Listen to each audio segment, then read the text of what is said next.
due to network issue. Am I audible? Am I audible? Yes, Yeah. sir. Yes, sir. Okay, okay. So extremely sorry for this network issue. uh, today's talk will focus on the development of ideas on world literature in Bengali. The formation of world literature will be understood both from the praxis and theory. Praxis will include translation and other celebration of literature, and theory will include the critics and thinkers wrote about world literature.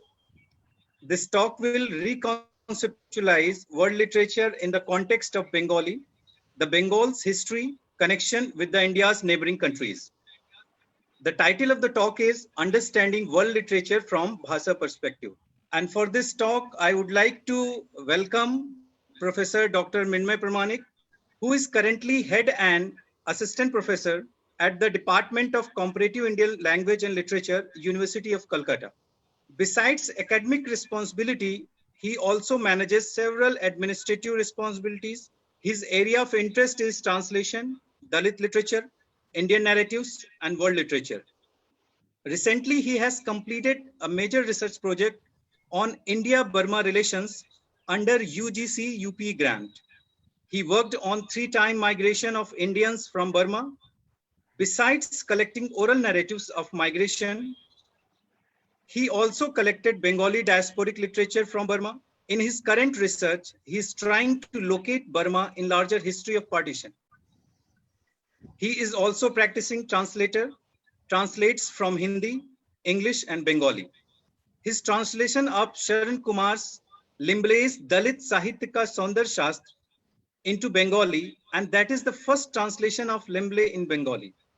He also published translation of quite a few texts from Bengali Dalit literature into English.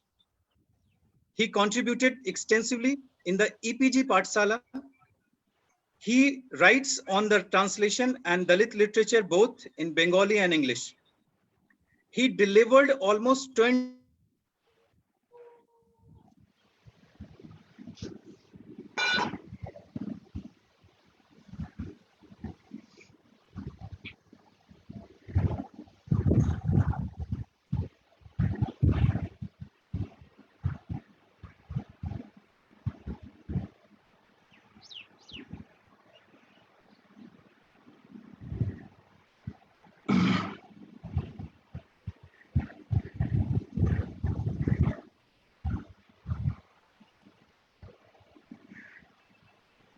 He delivered almost 20 lectures as an invited speaker. He edits the Journal of Comparative Indian Language and Literature, a journal of the Department of Comparative Indian Language and Literature. He organized several national level seminar and workshops and series of special lectures in his department. He has received Haskell Block travel grant to visit ACLA conference at Netherlands, IWL travel grant to visit University of Lisbon, and UGC travel grant to visit Italy. He has been nominated as a member of the executive committee of the Comparative Literature Association of India. Really, sir, it's I feel a real, just rare privilege to give such a great introduction. And without taking much time, sir, I invite you to take the session ahead. Thank you, sir. Thank you very much. Thank you, Professor KP Singh and Mr. Rindan Kundu, my friend and Assistant Professor of English, Sri Sri University. It is my pleasure to get such an opportunity to share my ideas on world literature from Bhasha perspective with such an august audience. Today I will talk on how world literature has been formed in Bengali language, in Bengali literary system. And I think that is more or less similar with most of the modern Indian languages, the way other modern Indian languages also form the idea of world literature. Before addressing the issue, a central point of my lecture, I would like to share a few small accounts which may help us to problematize the concept of world literature, especially in our context, from our location. The first account, the world's oldest bookstore in Lisbon, holds quite a few texts selected from Indian literature, and those are Robin Sharma, who is certified by Paulo Coelho, who is a Portuguese language author from Brazil, and sold over more than 200 million copies. And besides Sharma, the bookshelf exhibits Deepak Chopra, who is pointed out as bestseller by the New York Times. It shows how Indian literature is patronized by the US and takes part in formation of world literature in the form of popular literature also. The second account, Institute of World Literature, held during June and July 2015 at the University of Lisbon. In their syllabus, they included selected mantras from Rig Veda, some text by Rabindranath Tagore and Amitav Ghosh. It presents a pattern of recreating literary history within the framework of world literature. The Vedas, including other ancient and medieval Indian literatures discovered by the Orientalists, and those texts are considered as world literature, and Amitav Ghosh, an Indian English author who writes and teaches in the US, can be an easy representative of world literature from India. Third account, a professor from a renowned Chinese university once recounted how Indian literature in China is confined to Tagore. Fourth account is ACLA 2017 conference in Utrecht, Netherlands. There was a book exhibition in part of that conference. That book exhibition hardly displayed any book by Indian authors residing in India, and scholars studying literature in renowned universities of Europe and America, including publishers, asked me as to why don't we write on Indian literature and send the manuscripts to them for publishing. Fifth account, an Italian woman brought up in Germany, teaching there, once told me how she finds her affinity with Jhumpa Lahiri in the idea of displacement. Even Jhumpa Lahiri's writings make her son, who is doing research in Canada, realize that he is becoming Indian day by day. He is in search of his identity in the foreign land.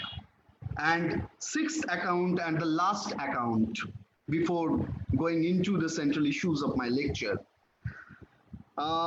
In August 1997 issue of Frontline published one article. It is titled India and World Literature by Salman Rushdie.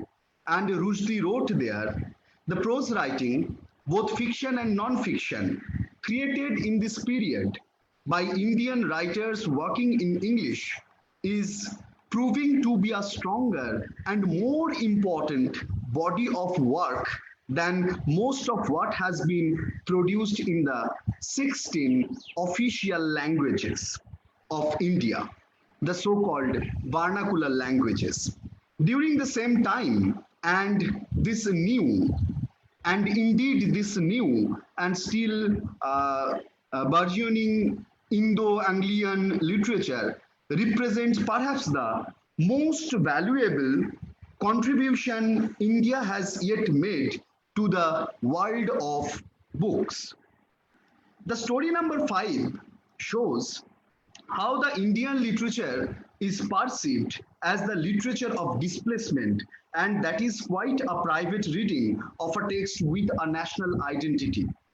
The last statement provoked some debates immediately after it was published, though the statement has its own merit, and that is quite evident in the previous stories. Now, the question is, who formulates world literature? What is the center of world literature? What is the, sorry.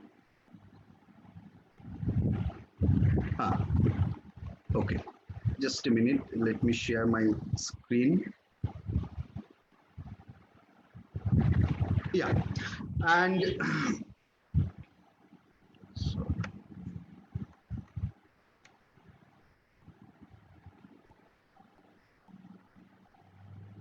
yeah. The last statement provoked some debates immediately after it was published, though the statement has its own merit, and that is quite evident in the previous stories. Now, the question is, who formulates world literature? What is the center of world literature, and how world literature is theorized? Aforementioned issues give us a few hints about the agency of mapping world literature and also inform us about the authority which claims something as world literature. Receiving world literature in Western world perhaps is mostly controlled by the US in our time. It was HarperCollins, a US publisher, who made Paulo Coelho bestseller in Brazil, and then The Alchemist became popular in the world.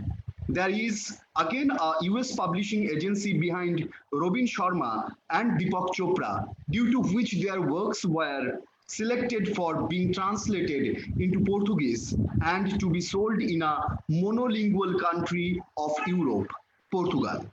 This made me pause and think that famous Penguin Books publishes Indian literature across the languages and time for Indian readers only.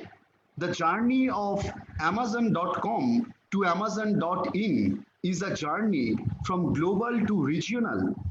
When Rushdie claims Indian English as the most significant contribution to the world, he imagines the Center for World Literature in the English-dominated publishing world. Sir, I just apology. Vinay sir, the slide people are not seen.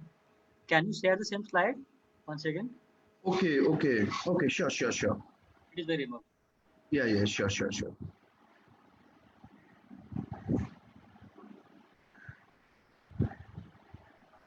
Yes, it is visible. Yeah, it is. Okay. Thank you. Yeah. There are many worlds and therefore many world literatures. But there is a single or more than one centers for theorizing world literature, defining world literature and proposing the methodology of reading world literature. Rushdie writes literature in a global language, but he cannot decide his own text's literary future in the globe. Including Rushdie, we write literature, but we do not know whether we contribute anything at all to the phenomena of globalizing literature. Amit Chaudhry's contribution to world literature is not only his work, but his project of helping Western academics to select Indian literature for the consideration of world literature. Our freedom of writing is not our freedom of contribution. We have authorship in English language, but not authority. Not even our best work is selected by us. India's contribution to the so-called world literature is an inductive leap from one hegemony to another. Orientalist Avigyan Shakuntalam to post-colonial chatnification. Most of the foreign universities include few canonical texts or authors from India as world literature.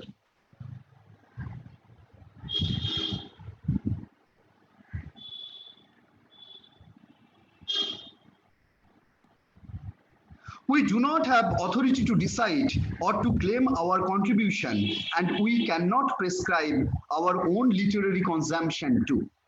Accommodation of hundreds of Hindi words in the Oxford Advanced Learners Dictionary and global acceptance of chatnifying English is too micro-level recognition to the variants of English, which does not ensure any authority of ex-colonial subjects like us.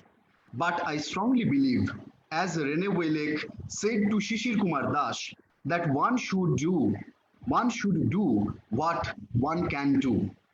Franco Moretti's proposition of death of close reading of books and his announcements of distant reading of text through morphology of literary text produced in the world in different time and space can be easily set in the framework of digital humanities.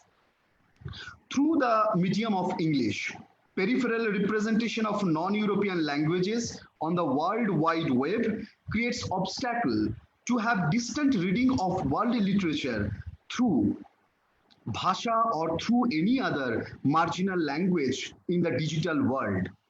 David Damrosch laid the foundation of an Institute of World Literature at Harvard University and engaged and initiated methodological reading of world literature there. Damrosch's formula of being worldly for a text with its existence into another culture through translation also engages lots of politics of academics and world of publication. For example, it is American and European academics which holds area studies under the literary or political studies discipline, which focuses on the Latin American studies, African studies, South Asian studies, etc. And the publication houses started publishing literary texts of these areas, due to which the world has been reframed with new literary imaginations. Postcolonial theory is much concerned about these new areas and it refers to texts from these areas quite often. Vivek Chibbar's objection against postcolonial theory, I quote, is not that it insists on provincializing Europe, but that in the name of this project, it relentlessly promotes Eurocentrism. It should be obvious that in the name of displacing Eurocentrism, post-colonial theory ends up resurrecting it with a ferocious intensity, unquote. We are well aware of these given problems and limitations of translation, circulation, and publication. We also know that no single model can be sufficient for all the contexts to read world literature. English does not have boundaries, and unfortunately, we never learned to be a cartographer. Imagining world literature through English is controlled by some centers which are centered somewhere in this world. And this imagination is more or less common to every part of the world, which is made visible by the center who decides each nation's contribution in the sacred river of world literature. This process is crude homogenization of the subjects and natures of world literature, but each national local language has its own agency to receive and imagine world literature, and therefore it is different from one geocultural area to another. Spivak proposes the planet to overwrite the globe. Globalization is the imposition of the same system of exchange everywhere. Same or similar model of world literature across the Euro-American curriculum initiates the same system of exchange, and it turns into global literature in disguise of world literature. Ben Hutchinson goes further and he discards the autonomy of all the terms developed since the last few decades in Europe and America used for world literature.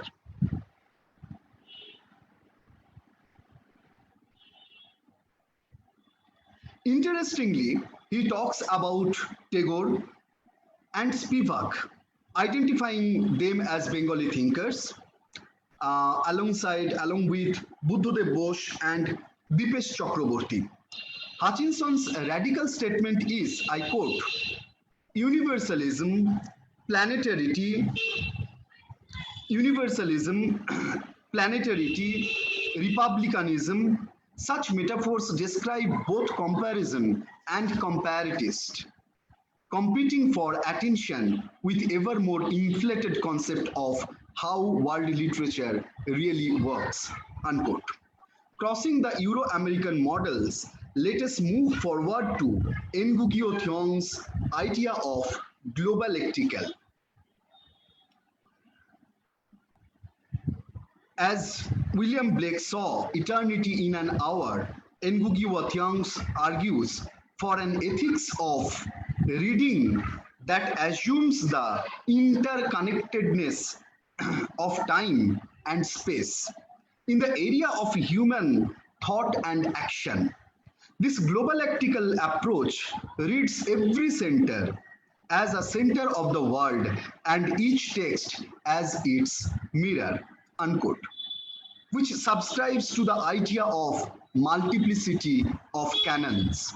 This multiplicity, in my understanding, can neither be limited to finding the center of production of literary text in different areas of the world, nor be limited into the differences of reading cultures and receptions of literary text.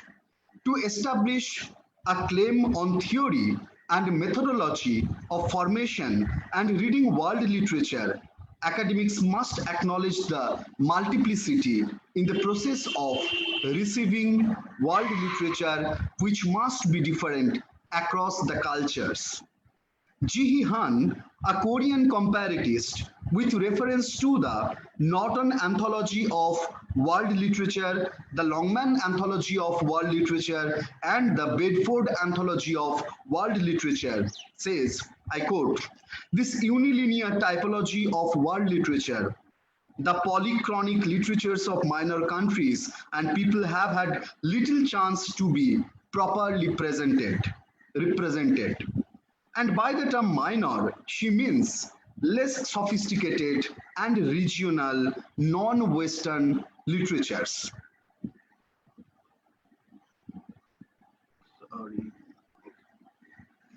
But she goes beyond the binary between West and non-West and motivates herself to make an attempt to meditate on the role of new humanists confronting the challenges of the capitalist world economy system. Now India, as a non-Western regional, has the polychronic literatures of minor communities. World literature and Bhasha. When we talk about world literature in Bhasha or world literature in any Indian language, we fix our location. Bhasha forms its idea of world literature in many ways, and those are primarily and most significantly translation of literatures from different parts of the world, with the critical discourses of literary reception found in Bhasha, following the path of cultural icons, and also with the cultural exercise like book fair, literary meets, visits of the poets and their interaction with the Bhasha poets. Bhasha always historicizes world literary text in its given historical, cultural, and political context. Entire history of translation in Bhasha is coherently embedded with the Bhasha literary system. India as a former colonial subject and also as the market of capitalist products and also a space of imperial experiments finds its solidarity with many other such countries. Therefore, all the oppressed are being responded by the Bhasha authors and translators. These responses are sometimes very significant cultural and political responses. Coolie migration in British colonies and war, these too have a significant role in the formation of ideas of the world in cultural minds and therefore world literature. All these aforementioned ways are world literature in praxis. Besides this, there is theoretical essays on world literature, and such theoretical essays are yet not much explored in any of the Bhasha literature Also, we did not focus on such texts to develop our own theoretical claim on world literature. More interestingly, Indians are visibly reluctant to translate theoretical essays written in Bhasha and form any school of thought. Our focus is on translating creative literature, and that too limited in South Asia circulation, as I mentioned earlier. In other academics in India, we talk about world literature in English and in comparative literature departments. Mode of instruction is English, and world literature as a course is not frequently offered there. We can hardly find any department called world literature other than English and foreign language university. Indian Bhasha disciplines also hardly offer world literature as a course. Thinkers who write about world literature in Bengali hardly teach world literature as a course in their academic discipline, though there are few exceptions. For my reference, I take Rabindranath Tagore, Kazi Nazrul Islam, Suniti Kumar Chatterjee, Nalinikanta Gupta, Brajendranath Bhattacharya, Chittaranjan Bandyopadhyay, Saroj Bandyopadhyay, নীরেন্দু Hazra, Amiya Dev, Shubha Chakraborty Dasgupta, Ipsita Chanda, Sudhir Kumar Karan, and Tapodhir Bhattacharya. First, I would like to focus on Kazi Nazrul Islam because Tagore's idea on world literature will come in later speeches and the theorist who talks about world literature like Suniti Kumar Chatterjee and Nolinikanta Gupta, Brojendranath Bhattacharya, they also will refer Rabindranath Tagore. So I'm not directly focusing on Tagore much. I'm going directly into Kazi Nazrul Islam. Nazrul observed world literature as a space of people, peace, and pleasure. Nazrul Islam's categorization of world literature is quite interesting. He defines the nature of world literature with mainly with two concepts. There are three concepts actually, but first two concepts are very significant. One is the Shopon Bihari, the Bengali phrase he created, and the English equivalent of that is traveler of the dream. And the other one is Matir Dulal, child of the earth. The first is more spiritual and holds the essence of eternity. The second is the literature of the temporal real. The first includes Milton, Shelley, Noguchi, Yeats, and Tagore. And the second includes Gorky, John Boer, Bernard Shaw, Benavente, and Anatole France. There is another category which does not belong to either of these two categories, and authors belong to this do not revolt against the travelers of the heaven, like Shopon Bihari's Heaven of Dream, and love the earthly world. Nazrul names Leonid Andreev, Knut Hamsun, Wadishal, Raymond as the author of this category of world literature. They have consumed the poison of reality, poison of agony of time, holahol of the earthly world, but they achieved the Shivotto, they became the Nilakantho. They consumed that poison and survived. The poets whom Nazrul meant as Matir Dulals believed that all the oppressions, exploitations should come to an end with revolution, not by natural evolution in the civilization. Keats, poet of the first category of authors, says, I quote from Nazrul, "A thing of beauty is a joy forever. Beauty is truth, truth is beauty." And in opposite to it, according to Nazrul, stands Whitman, who says, not physiognomy alone, of physiology from top to toe, I sing, the modern man I sing. The wave of the First World War did not touch the site of the Arabian Sea directly, but this great war of ideas has shaken the entire world, as Nazrul supposed. Nazrul envisioned the well-received and celebrated position of the authors belonging to the category of his Matir Dulal. He wished also a significant place for the poets who sacrificed their life for the cause of the people and fought against capitalist, imperialist, and fascist forces of the world.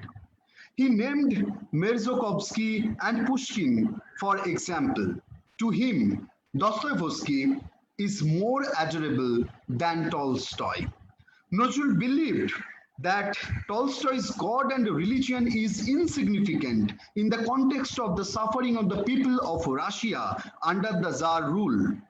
This Nazrulian model of world literature significantly argues with references from Indian mythology, and this is how he contextualizes his arguments and his discursive language. It means he contextualizes all the authors and conflicts among them, war of ideas, difference between the spiritual and the real, with the similes from the Indian mythology. Nazrul was a propagator of peace in world literature. And so, in his imagination, Chekhov welcomes Gorky. Gorky's tiredness brought Knut Hamsun and Boer to us. Nazrul compares between literatures to anchor it in his own location. He finds Boer's one of great hunger is Anando of the Upanishada, and the protagonist of The Prisoner who sang, according to Nazrul, is Satchidananda of Upanishada. Hamsun's pan from the growth of the soil expresses agony like the rishis of the Vedas to Nazrul.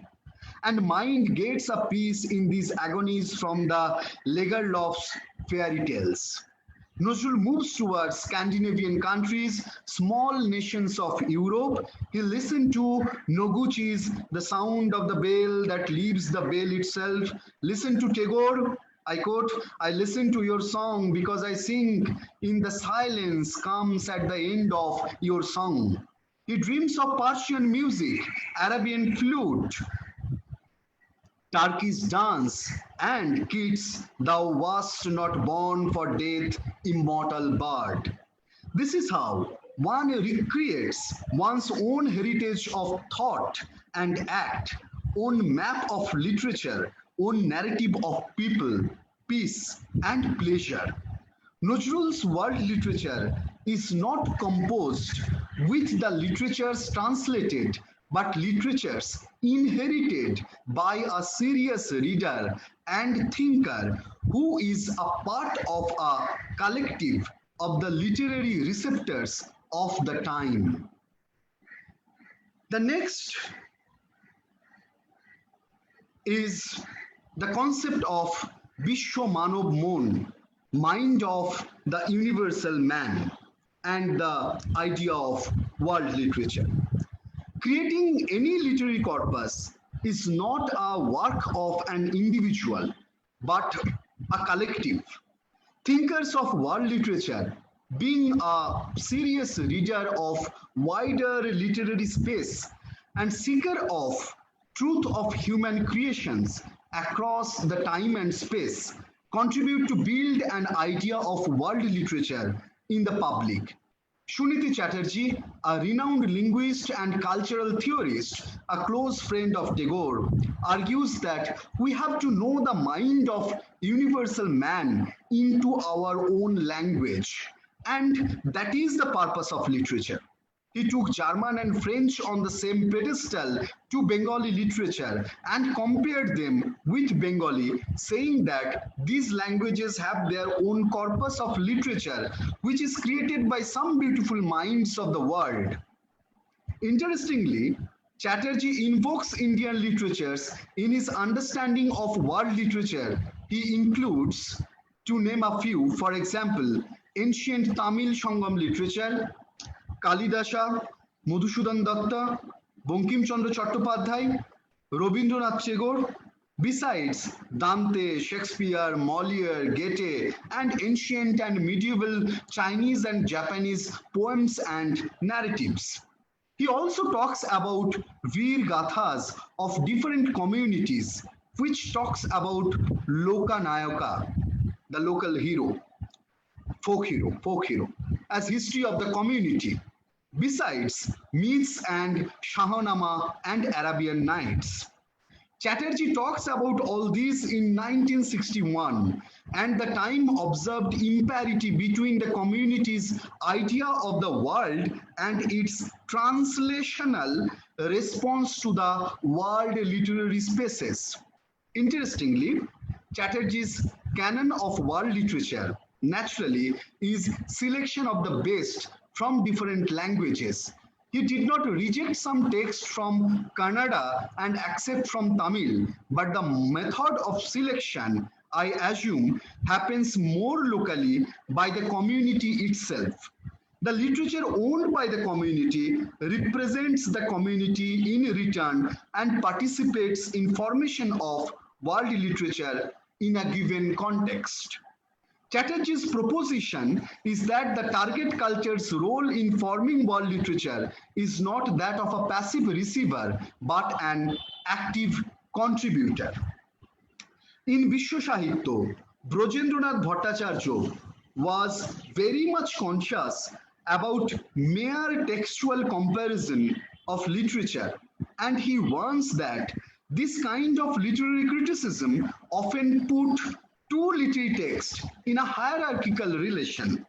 A comparative study between two literary texts in order to understand one's greatness is usually initiated by relatively marginal literary communities whose literary texts are compared by them. Literary greatness as a paradigm of world literature was rejected by Bhattacharya. Suniti Kumar Chatterjee comments, I quote, comparisons are odious, and if we understand that each manifestation in literature has its own proper place and its inevitability within its proper historical and cultural milieu, we shall cease to be exercised over the question of a rigid hierarchy in the sum total of the literary output of the world, I unquote. Bhattacharya's approach to the world and their philosophy of writing should be the central focus of literary criticism, as Bhattacharya argues. The literature which touches the deepest root of the Vishwa Manav Mon can be considered as world literature. For example, he referred Chinese peasants in the book Good Earth, besides talking about Hamlet and the King Lear. Tagore uttered that the connection between human emotions and the truth of the world perhaps happens in three ways. One is Buddhir Jog, one is by intellect, second is Prayojan, by necessity, and the third is by Anundo, pleasure. Subscribing Tagore's philosophy of relation between individuals and the world, Bhattacharya states that literature gives pleasure is world literature. In his opinion, epics in any language are the best example of world literature. He noticed that we are gradually knowing our world more, and therefore we remap the world according to our imagination. Literary texts translated into English have their own world literature, as is the case with Russian. We need the same in Bengali. To him, world literature is a mode of exchange of ideas of universal men.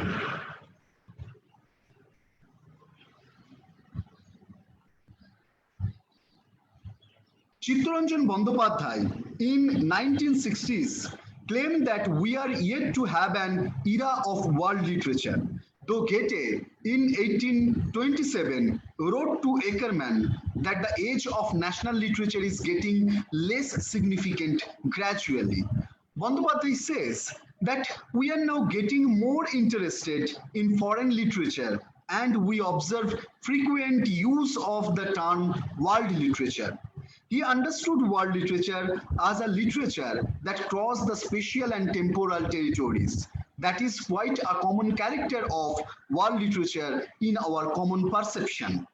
But besides this, he also acknowledged that the world literature is the sum total of literary productions of different languages, and the assessment of the text in terms of literary aesthetics is not at all important. Simultaneously, he also argues that this was of understanding world literature does not help any ideological purpose. This way of understanding world literature is endless, abstract, impossible, and an oversimplification act of understanding literature as an inactive, silent, and stagnant object. To him, world literature on one side comprises such literary texts which are able to give pleasure to the Sahitya Rashikas, the critic, true critic of literature, beyond time and territory. And on the other side, it appears as a mode of exchange of ideas among different nations. World literature, therefore, is a result of selection of text with some prefixed variables. For example, Shakuntala, Faust, Hamlet belong to world literature, but not all the writings of Kalidasa or Shakespeare can claim that position, according to Bandopadhyay. To him, the conditions of world literature are as follows: text to be translated, text to be well received beyond its territory of origin, and text crosses the time of its origin. Text exists beyond bhasha, desh, and kal, language, space, and time are world literature, according to Chittoranjan Bandyopadhyay. In that sense, world literature is a memory of literary genius, such as Tolstoy, Turgenev, etc. Time qualified world literature is a corpus of canonical archaic text. But again, it is a reality of time, or jugo dharma, nature of the time, dominant philosophy of the time. Jugo dharma, a word used by the Bengali literary historians quite often. Each time has its own understanding of the world. According to Bandyopadhyay, the best works of national literature from the very politico-cultural context of its origin, according to Bandyopadhyay, the best works of national literature from world literature, and this process is quite easier to make the readers understand the world literature. But critics and literary historians do not want to decontextualize their national literature from the very politico-cultural context of its origin, because each text is born after a long journey of literary tradition in a given linguistic cultural context, as Bandyopadhyay mentioned. In that sense, world literature is a superstructure of literary reading, and reading of literatures is already derooted from its original context. Therefore, Bandyopadhyay proposes a different level of world literature for the literary practitioners who study the history of literature more seriously than any single text claimed as world literature. Interestingly, he assumes comparative literature as a method of understanding world literature in academic discipline with its all the structures of the culture of origin. In a review on Bandyopadhyay's work, Vishwa Sahitya Parikrama 1965, Saroj Bandyopadhyay, a critic of Bengali literature and a literary historian who worked on Bengali novels, comments that 19th century has observed significant texts of literary criticism written by comparative methodology by Bankim Chandra, Tagore, and others. And those texts show that without a good grasp of literature, one cannot be competent enough to do comparative study of literature. He opines that an interest to do comparative literary studies is increased by one's interest to delve into world literature. Sharoj talks about significance of Chittaranjan's brief essays on history of different literatures of the world. Now we'll discuss about Jugo Dharma and Vishwa Sahitya, which is also a proposition made by Nirendra Hajra. Nirendra Hajra, in his essay Vishwa Sahitya Parikrama o Sharat Chandra, 1959, reads world literature from a position of literary historian and refers to A.C. Ward. I quote, "No previous generation had shown so close an interest in mental and spiritual disturbances as to create a growing assumption that most men and women are cases to be diagnosed, that the world is a vast clinic and nothing but abnormality is normal," unquote. And this abnormality becomes the dharma of the Juga or the time era period, what reflected in English, French, Russian literature and historicized in modern world fiction. Tagore responded to this agony of the time, and Sharat Chandra conceptualized his idea of world literature in this philosophical context, saying, I quote Sharat Chandra, "In this cursed country of endless sorrow, when we forget to value our individual touchiness and can move our pain towards more lower level of the society and can stand with them in the mid of their happiness, sorrow, agony, like Russian literature, that day our literary exercises will not be acknowledged only in Swadesh or India, but it will receive its position in Vishwa Sahitya or world literature," unquote. Nirendra Hajra, following Sharat Chandra, believed that the social concern in literature gives an author the opportunity to get a position in world literature. Revolution in Russia, establishment of World Literature Translation Center, large number of translations produced in different languages, including many Indian languages, influenced Indian authors with an idea of socialist realism. Hajra believed one has to be a humanist in order to be acknowledged as an author of world literature. So, according to Hajra, world literature is business of the humanist. He imagined Sharat Chandra as an author of world literature, and to establish that, he followed in the comparative methodology of literary criticism. Hajra established his arguments on the premise of translation and reception of Sharat Chandra by different scholars in Europe, like his Srikanto Volume 1 was orally translated by the sister of Romarola, and she makes Romarola listen to it. English translation of Nishkriti as the Deliverance was critically acclaimed by a Swedish researcher, Dr. William Smith, and was translated by Theodosia Thompson and Casey Sen in 1922.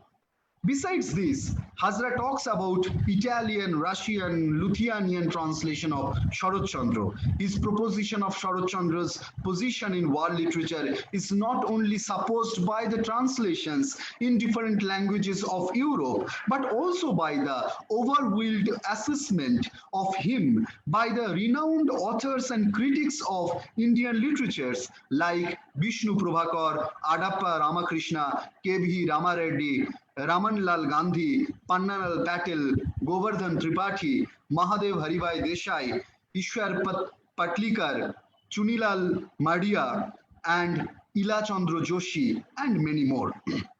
In 1950, Nalinikanto Gupta classified literature in two general categories. One is Vishwa Sahitya and the second is Gramya Sahitya. That is universal literature and regional literature. The poets having Vishwa Bhav and Vishwa Bak are the world poets. But he also emphasized on the literary history of the origin of the world poet. European poets did not unconditionally appear to him as the poets of world literature. but he suggested names and quality of writing by individual authors in English, French, and German with reference to respective literary history. Moreover, the role of the literary critics is also taken into serious consideration to form the idea of world literature in a particular literary system. Vishwabhav, he defines, is not cosmopolitanism because cosmopolitanism is a modern concept. Vishwabhav was also found in Dante, Homer, and Valmiki's works.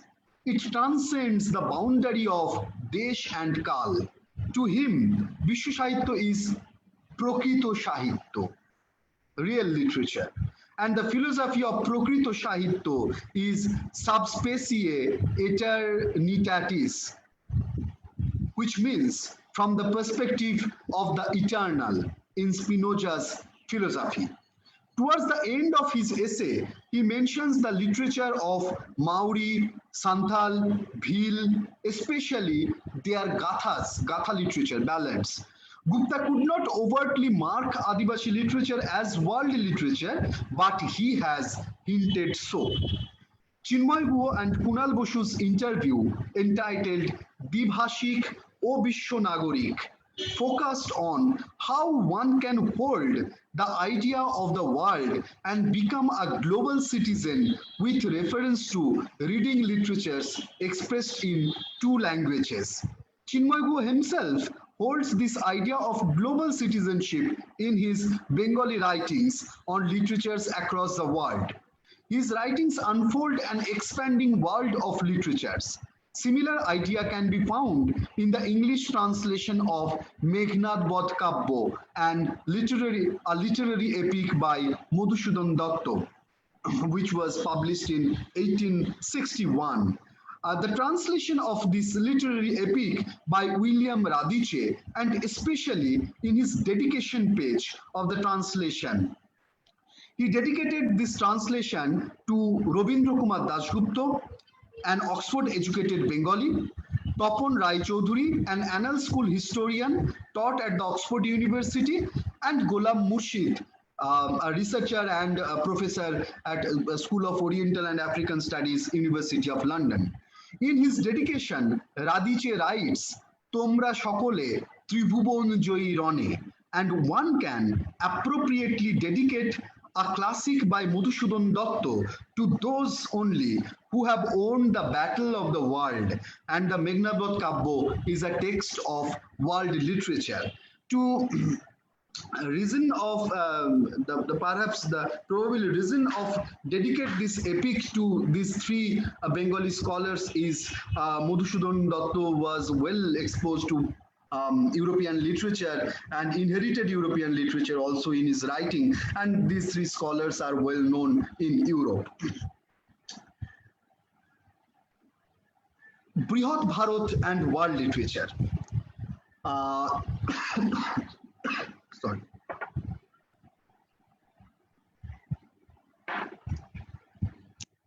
T.C.A. Raghavan, in his piece Libidinous Minds, A Forgotten Scholarship, he writes, certainly in the early decades of 20th century, the sense of fraternity in India with Asia was possibly stronger than ever before or after. That was a period of great intellectual ferment in India. Emergent nationalism combined with a belief in the re-emergence of Asia with Japan's military victory over Russia in 1905. Raghavan's historical views may also be established with the translational relation between Southeast Asia, East Asia, and Asian. Since the 19th century, Bengalis have translated literature from the languages of these countries. Collection of stories and fairy tales are translated into Bengali. Besides this, there are several travel accounts in Bengali about Southeast Asia and East Asia. Uma Prasad Mukhopadhyay, Sarola Devi Choudhurani, and Ramnath Bishwas, to name a few.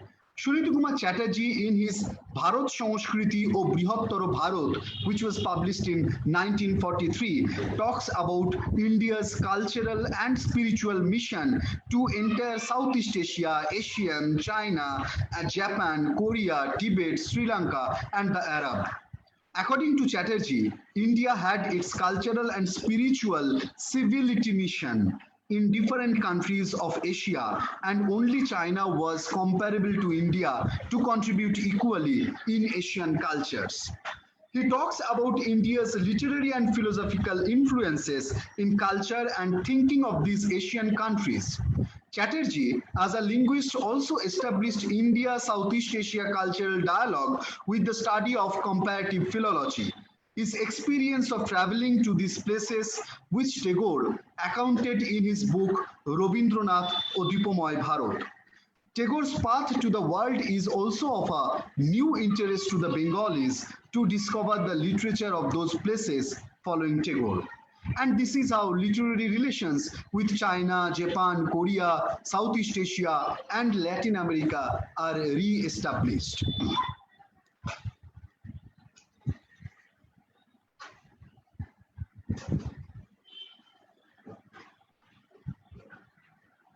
European colonization in India also follows these age-old roots left by medieval India, and European colonies expanded in these countries. British, under its system of modern slavery, sent Indian working people as coolies in different parts of Asia, Africa, and Latin America. Later, these places observed a large Indian population and also literatures in different Indian languages. People of Cape Verde Island of Africa, colonized by the Portuguese and later scattered in different places of Europe and Latin America, and now identified their literature as Cape Verdean literature across the places. They claim this Cape Verdean literature as world literature, as it is written in different languages like Portuguese, English, French, and Cape Verdean Creole in different places of the world with their local context.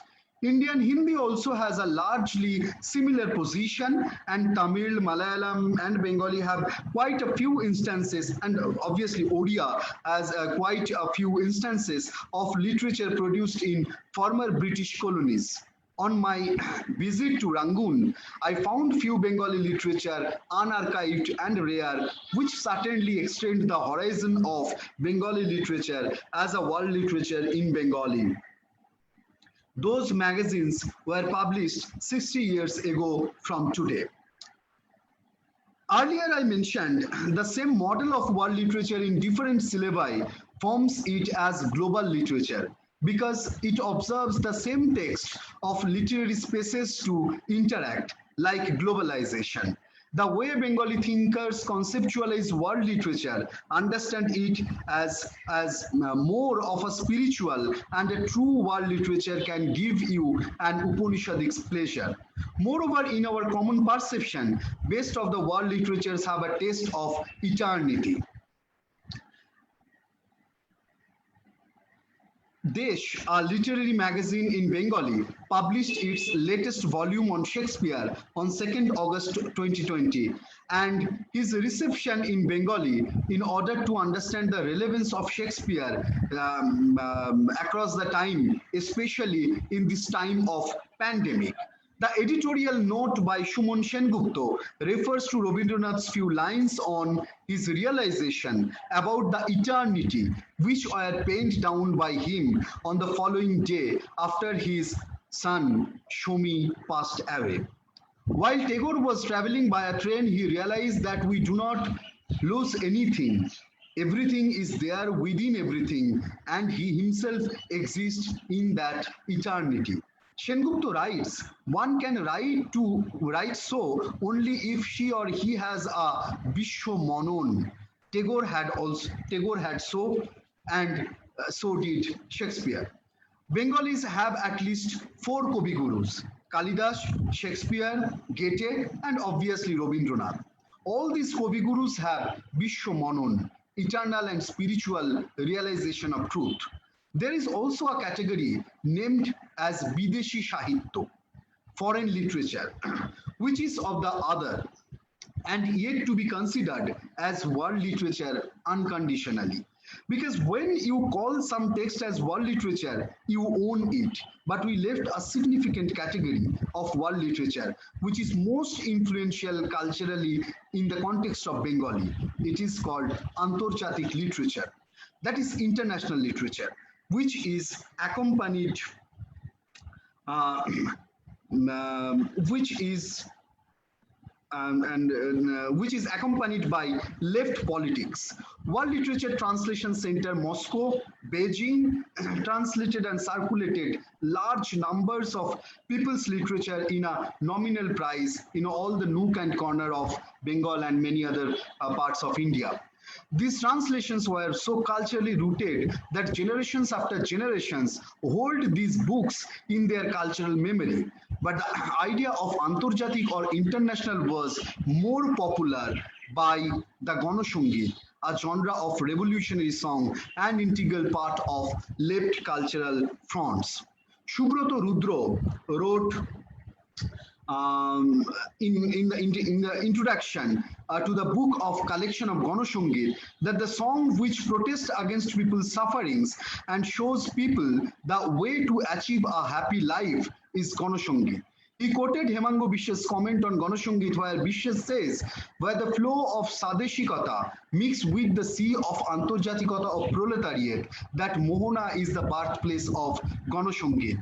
Gautam Bhadro once on a television show called Ujani Gang Baiya in the memory of Hemango Bishwas said, translation theory of Hemango Bishwas is quite transparent. That is, lok cannot be claimed simply lok. Lok has to be brought through the Ancholik or regional and it has to be turned into Antarjatik. What is the intervention? Deshoprem and Lokoprem. So when it meets with Antarjatikata, internationality, keeping all the spirit of Ancholikata, it becomes a translation of Ganasangit. This was Hemango Bishwa's definition. Now I think it is we do not have much time. Well, another significant way to form a world literature is the solidarity, resistance, and reception of war literature. I would like to refer an incident to realize that how far these war literatures and the reception of those world literatures are significant, are important to form the concept of world literature. I start with a press note by the press secretary of George W. Bush when he was president. While Mrs. Bush, wife of George W. Bush, respects the right of all Americans to express their opinion, she too has opinions and believes it would be inappropriate to turn a literary event into a political form. Why this press note was published? Mrs. Bush called for a poets' meet which was supposed to be held on 13 February 2003, apparently in memory of three poets, interestingly, who were anti-establishment. Walter Whitman, Langston Hughes, Emily Dickinson. 1,000 of poets were sent invitation letters to attend the meet on the day at the White House. Mrs. Bush was afraid of a literary event to be turned into a political one, but interestingly, the poets turned the political into literary and refused the invitation in response to the invasion of Iraq by the Bush administration. A forum called Poets Against the War was formed and 13,000 poets across the world submitted their poems. Almost 200 places in United States observed poetry reading sessions on the very day.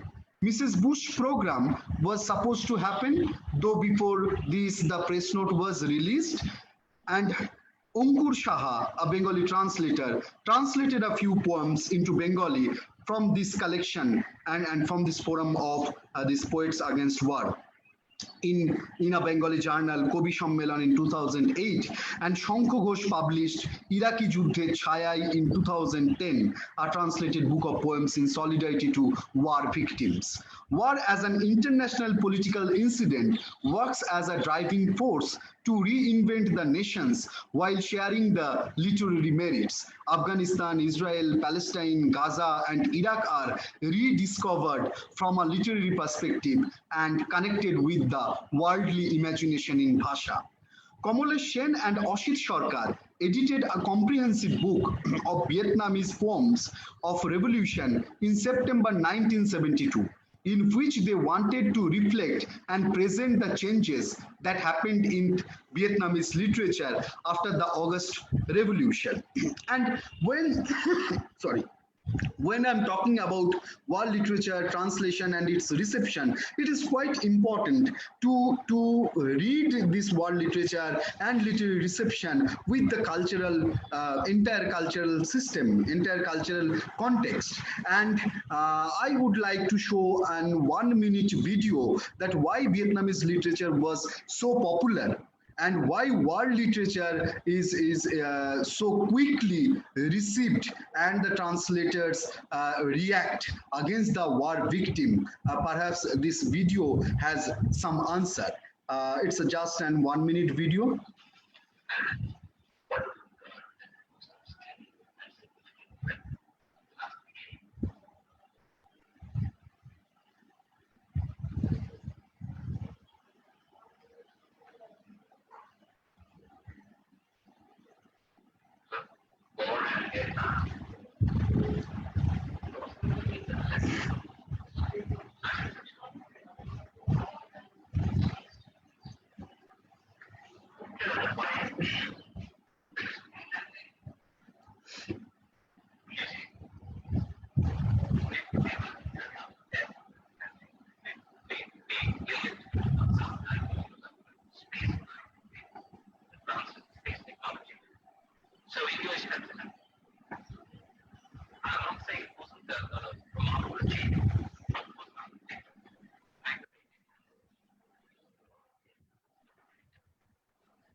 Now, let us come to the concluding remark. We must accept our reluctance in translating our own critical text. Our translation activity is limited to creative literature, and that too in limited numbers. We cannot talk much about Western academics and its Eurocentrism in terms of representation of others in literature. That makes us idle. Each university teaching world literature should be engaged with collaborative translation projects in order to redefine their world. Perhaps this is the only way to exercise an alternative model of world literature, other than proposing it theoretically often. One of the criteria of selection of text also should be in relation with the history of cultural exchanges and dialogues of certain cultural zones, where the university is located with other parts of the world.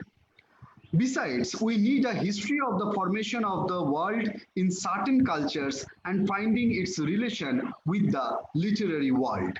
For example, Nazrul talks about reception of realist Ibsen across the world. We found Satyajit Ray's reception of An Enemy of People as Ganashotru, and Ray influenced Buddhadev Dasgupta in realistic filmmaking. Dasgupta adopted Somoresh Bosu's Uratia along with Genesis by Mrinal Sen and the short men from the Gulliver's Travel in his movie Uttara. Fall of Berlin Wall, Mrinal Sen's Mahaprithvi, and shift in the history of translation more towards Latin America is not at all unrelated. There are multiple cultural and political contexts when Bhasha forms its world and world literature. History of our world literature is history of our translation. Without discussing history of translation and its periodization, discussion on world literature cannot be completed. We will talk about that on some other occasion. Each Indian language, having dominating written and print culture, has its own history of translation, which is associated, conflicted, assimilated with the history of reading in that language. Therefore, translation not only builds culture, but memory also. World literature, therefore, appears as a history of multiple memories. There is archaic Europe, revolutionary Latin America, courageous Soviet Union, inspirational Africa, solidarity in Afghanistan, Iraq, Palestine, Gaza, controversial friendship with China and Japan, traditionally associated with Southeast Asia and Asian. Each bhasha holds its idea of the literary world with the translation and reception of literature, and through many other literary performances like book fairs and literary festivals. Manobendra Bandyopadhyay, translator of Latin American, African, European, and Indian literatures into Bengali, successfully received his place in cultural memory, mapped world literature in his own way in Bengali. His essay on Bishwa Kobita Sammelan, which was happened in 1989 in Bhopal, beautifully portraying the poetic world to us. Just like in an Indian myth, Ganesha circled around Parvati and said that he completed moving round the earth. Many of us engage ourselves with bhasha and continuously reshape our world literature like Ganesha. Thank you. Thank you so much, sir, for a brilliant session, well conceptualized talk, as well as aesthetically structured language. So thank you so much, sir. Now we have so many questions here. The first question is by Mr. Irfan. He's asking that what is the process through which a piece of literature becomes world literature from national? What is difference between these two types of literature, national and world?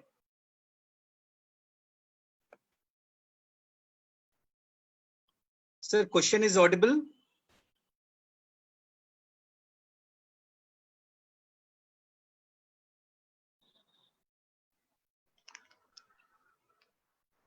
Should I repeat? Hello, Mrinmoy. I think there is some network.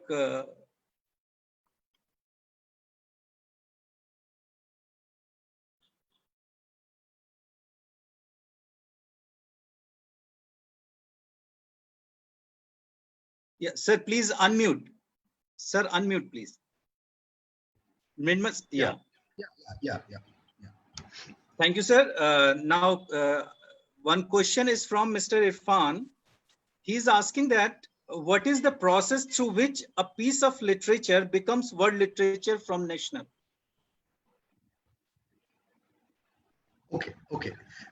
See, I mean, the thing is that now if we see the world literature curriculum and the references of world literature across the Europe and America, we can find that the very popular award-winning text, translated text from very big renowned publishing house is considered as world literature. But the thing is that our argument is we all have our own world literature in some given culture. in given literary culture, right? And in that culture, as Suniti Chatterjee also mentioned, that if I talk about world literature, if I design a course on world literature in Bengali, I will include Tamil literature there. I can include Dogri literature or Ladakhi literature there. It's always up to you and your location and your context to define your world literature. The saddest part of the story is when we talk about world literature in India or any other part, we have nothing to do except referring or talking Western theories and Western models. So this is the thing. We are Yeah. yet to develop our own frameworks. Okay. Okay. Yeah. Actually, he adds in that what is the difference between these two type of literature, national and world. So already you have included in that. So next question is from Madhuri Rana. World literature and comparative literature has the potential to reveal historical realities that are unknown people. But how can those historical knowledge be distributed among the mass? Okay. So when it is quite possible through the translation culture, because when I talk about world literature from Bhasha perspective, I mean world literature in Bengali, it is about mass. It is not at all about the academics, because nowhere we are teaching world literature referring these authors except Rabindranath. As far as I know, except Rabindranath, we are not referring these theorists, or here, at least in West Bengal, we have not designed any course like world literature in academics, other than comparative literature department. So the thing is that when we are talking about world literature, it is about the culture, the memory, and the general reader who have been reading translated literature of Latin America, Russia, Europe, America through translation. And they realize themselves as the reader of world literature. So the history is put forward to the mass, to the common reader.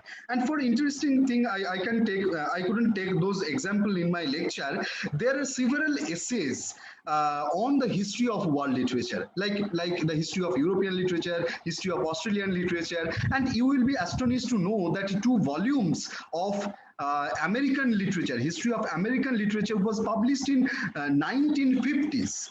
1950s. So this is how historical contexts are received by the common reader, because those books were not for any curriculum for any university or college. Yes. Okay, sir. Next question is from Lynette John. How receptive is world literature towards third world literary texts? Sorry.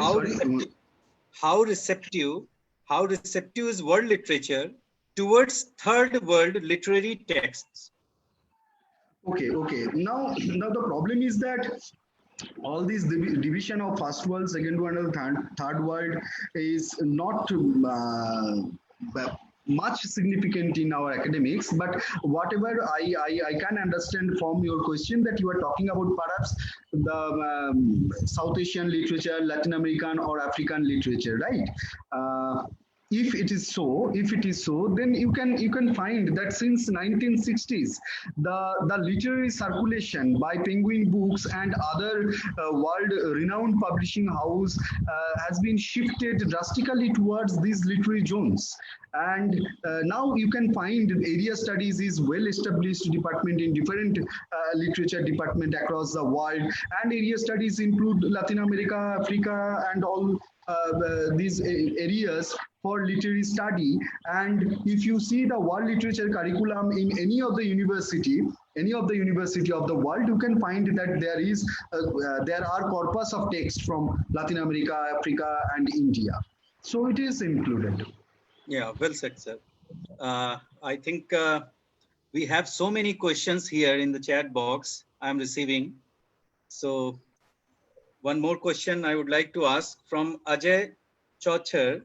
He's asking that text written in a regional language about characters from across India, bringing poetics of the genre never read before.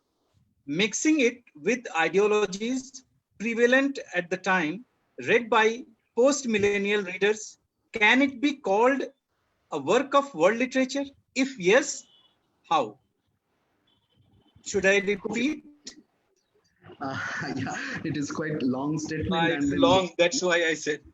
um, okay. See, the most important part of this question is how and why some text will be claimed as world literature. See, this is the problem. I mean, who defines world literature? It depends on the positionality of the person who claim world literature. So world literature is not any uniform idea. It is fragmented. First, we have to foreground the idea of world literature in fragmentation. Then we can understand world literature, right? I mean, world literature not at all an uniform structure. Okay, there some texts are world literature for me, and some texts are world literature for you. So, how some text will be qualified as world literature? There were lots of arguments that some text that it will have eternal value, some text for solidarity, some text for pleasure, right? Some text for its political significance, some Yes. text even for the popularity. That popular literature also can be considered as world literature. So there are several criteria. I mean, not criteria, qualifier. Several qualifier. Okay, sir. Thank you so much for you giving so much time. I think, Dr. Rindan, we are exceeding the time. Yes, yes. Can we go for some more questions, or we should end up here? No, we Because, have to end up. We have to yeah. end up. So once more, sir, thank you so much, Professor Minman. Thank you so much for And the opportunity. really, it was a wonderful session. I liked so much, and it is going to be very useful for us, my students here in the department, as well as Thank research you. scholars, students who are online outside, and for just professors, those who are attending here, sir. Thank you very much, sir, for a brilliant talk. Thank you. Thank you, sir. Thank you. Thank you, Mrinmoy. Thank you Thank all you. the participants for showering love towards this webinar. And we will send you the link for the next session that will be given by Sachin C. Ketkar on 13th. See you all. Thank you. Bye.